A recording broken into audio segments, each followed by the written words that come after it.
Assalamualaikum warahmatullahi wabarakatuh. Kaum muslimin wal muslimat yang dirahmati Allah Subhanahu wa taala. Dalam surah Az-Zariyat Allah Subhanahu wa taala berfirman, "Wa ma khalaqatul jinna wal insa illa liya'budun." Yang artinya, tidaklah aku menciptakan jin dan manusia kecuali dalam rangka beribadah kepadaku. Jadi fokus utama kita, agenda utama kita sebagai manusia hadir dalam kehidupan ini adalah untuk mengabdi kepada Allah Subhanahu wa taala. Ini merupakan hal yang paling utama dan paling pokok dalam kehidupan manusia. Maka ini yang harus menjadi fokus dan harus dijalani dengan serius. Tidak boleh main-main. Dan ini bukanlah persoalan mengisi sisa waktu atau sisa tenaga, tapi persoalan beribadah, mengabdi kepada Allah Subhanahu wa taala merupakan agenda utama dan terpenting dalam kehidupan kita, yang harus dijalani dengan penuh keseriusan. Salah satu bukti serius itu adalah ketika seseorang beribadah kepada Allah Subhanahu wa taala, itu diawali dengan persiapan-persiapan. Seseorang yang mempersiapkan sesuatu itu menunjukkan bahwa dia melakukannya dengan serius. Hadirin yang dimuliakan Allah Subhanahu wa taala, kita berada di bulan Sya'ban dan tidak lama lagi Ramadan yang ditunggu-tunggu oleh umat yang beriman akan hadir menyapa setiap kita. Sebuah bulan yang sangat istimewa. Allah fardukan di dalamnya as-siyam, puasa. Allah sunnahkan di dalamnya al-qiyam, qiyamul lail, qiraatul Quran, dan ibadah-ibadah lain yang menyertainya. Untuk itu Allah pun sudah menyiapkan segala macam rahmat dan ampunan, pahala yang besar bagi orang-orang yang mengisi bulan itu dengan ibadah. Oleh karenanya,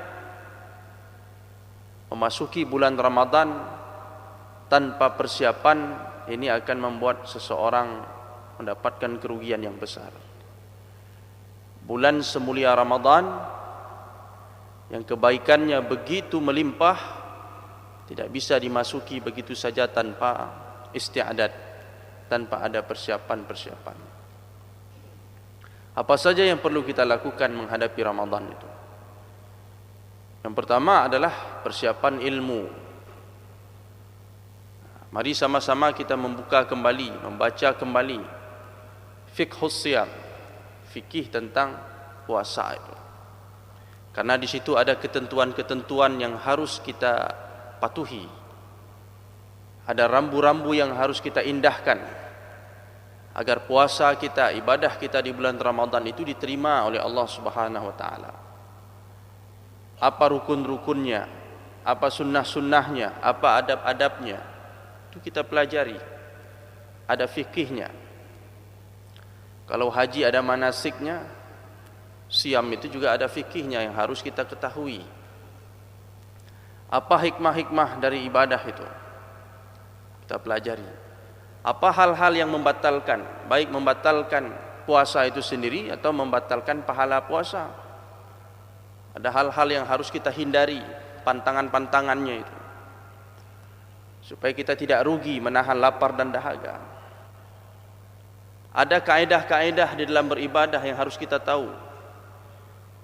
Karena tidak semua orang beribadah ini diterima oleh Allah. Ada yang lelah telah berbuat sesuatu tapi tidak mendapatkan hasil dari jerih payahnya itu. Perlu ada kaedah-kaedah yang kita tahu.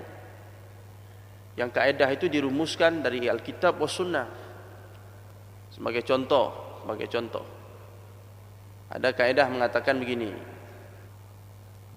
Beribadah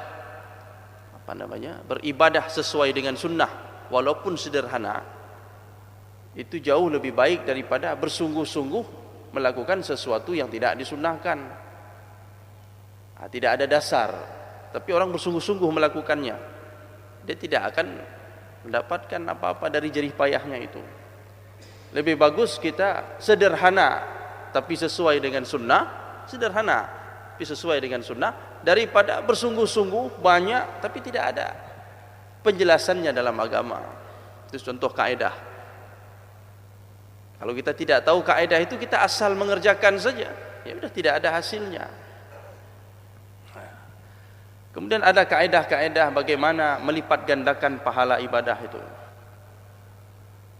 Dalam satu kaidah dikatakan al-ibadah al-muta'addiyah khairun minal ibadah al-qasirah.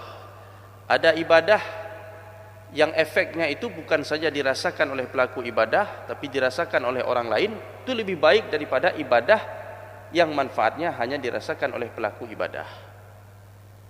Kita baca Quran tapi hanya untuk diri sendiri saja. Tapi ada orang yang membaca Quran dan mengajarkan orang lain membaca Al-Quran. Siapa lebih bagus di pahalanya?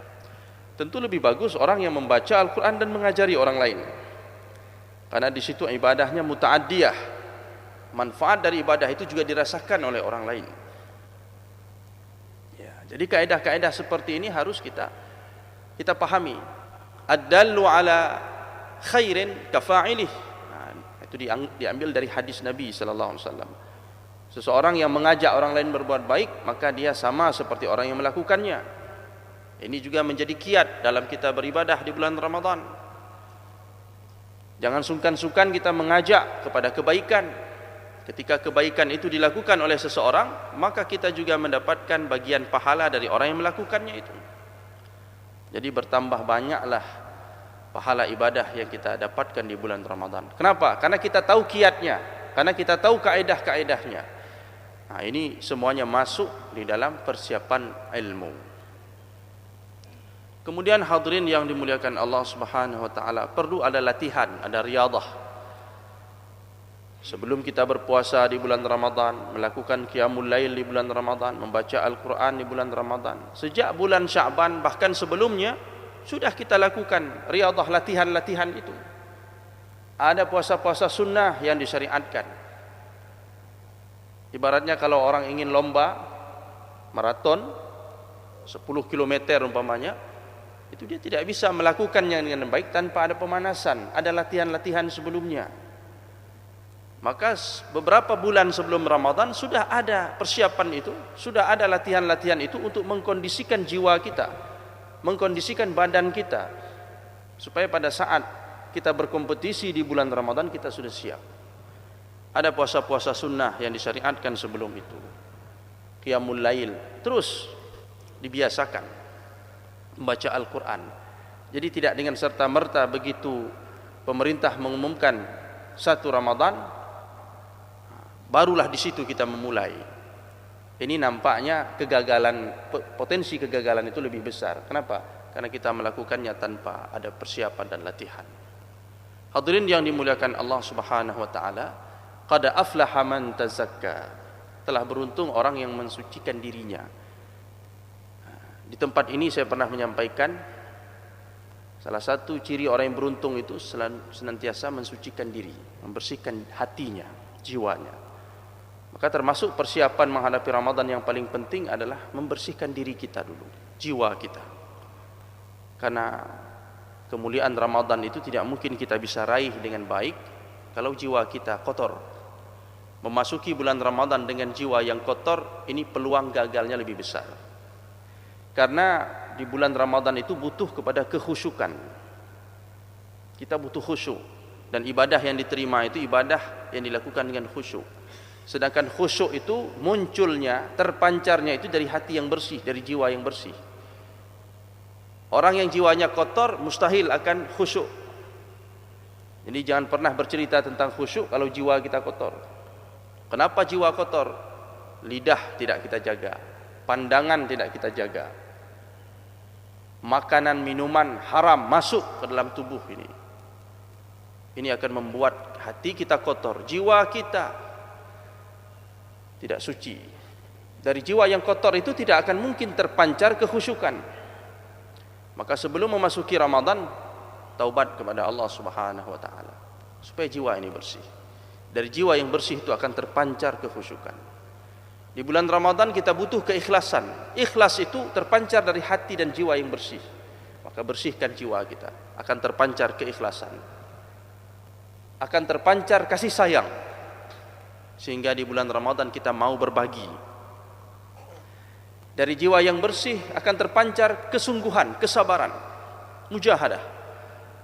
Dari jiwa yang bersih akan terpancar husnuzan, yang semuanya itu akan membantu kita melaksanakan ibadah Ramadan dengan sebaik-baiknya, sehingga ibadah kita diterima di sisi Allah Subhanahu wa taala.